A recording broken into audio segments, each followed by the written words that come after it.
time of my part of the year that I still don't know what the day of the week is.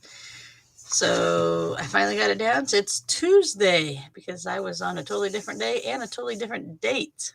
So today is why is there so much struggle in my life?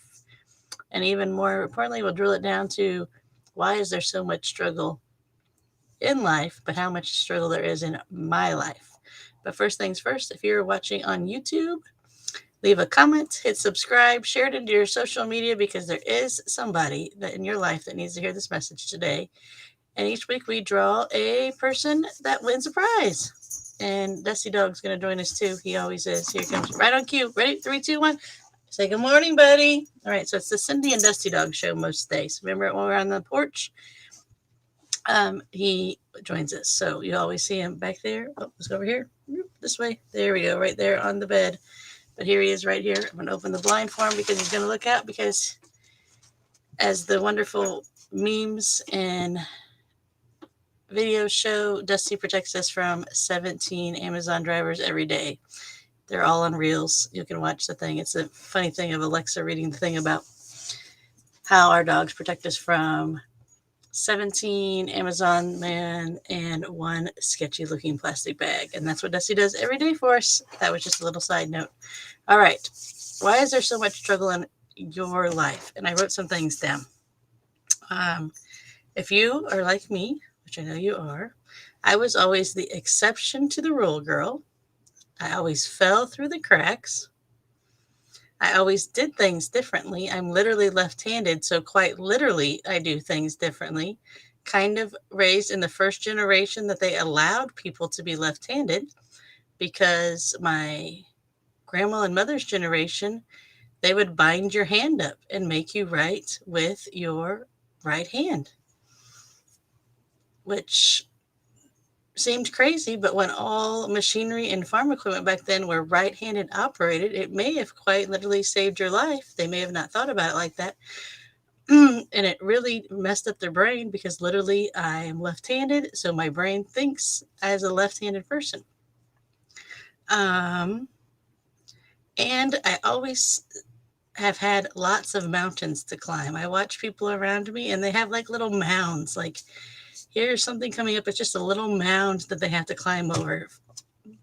The Lord has given me Pikes Peak after Pikes Peak after Pikes Peak after think of the biggest mountain range in the world. And that's what he gives me to climb for me to learn my lessons and me to go through things. And just in case you didn't know that, those mountains are given to you. So you climb them, you dig through them, you go around them, you find a way to do it, and it's for you to learn a lesson. So spoiler alert, if you didn't know that, that's what those are for. So then I was thinking, I was like, this seems like a lot. It seems like a lot when I compare myself to others, and we don't do that either. But when I looked around, and I was like, they get little mounds and I get little mountains.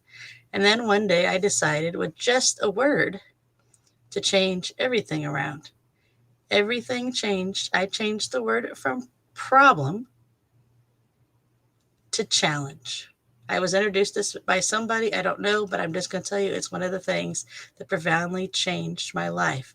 I switched from not having problems or looking around for problems or things, problem solving, or I had to do this or I had to do that or I had to do the other.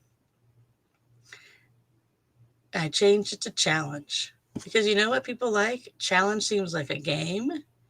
Challenge seems like a something more fun to do than a problem. Challenge seems like you have the understanding that you're supposed to overcome the challenge.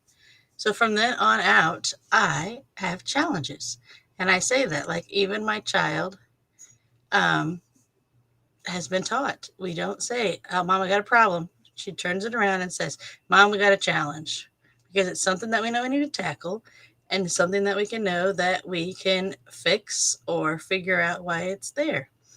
So I challenge you to change your problems into challenges. And then it doesn't matter if you have a mound or you have a mountain like I do, you just go over the challenge. And the challenge is, hey, am I going to go over it? Am I going to go over around it? Am I going to go through it? And it always reminds me of a kid's book. It's called We're Going on a Bear Hunt.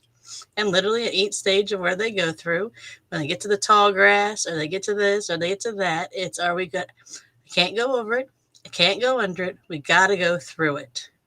And it's great. It's really great advice. Like, here's a challenge set in front of you. You just have to go through it. Whether you go through it slowly or you plow through it, it depends on if you're a take the band aid off slow person or you're the rip it off fast person.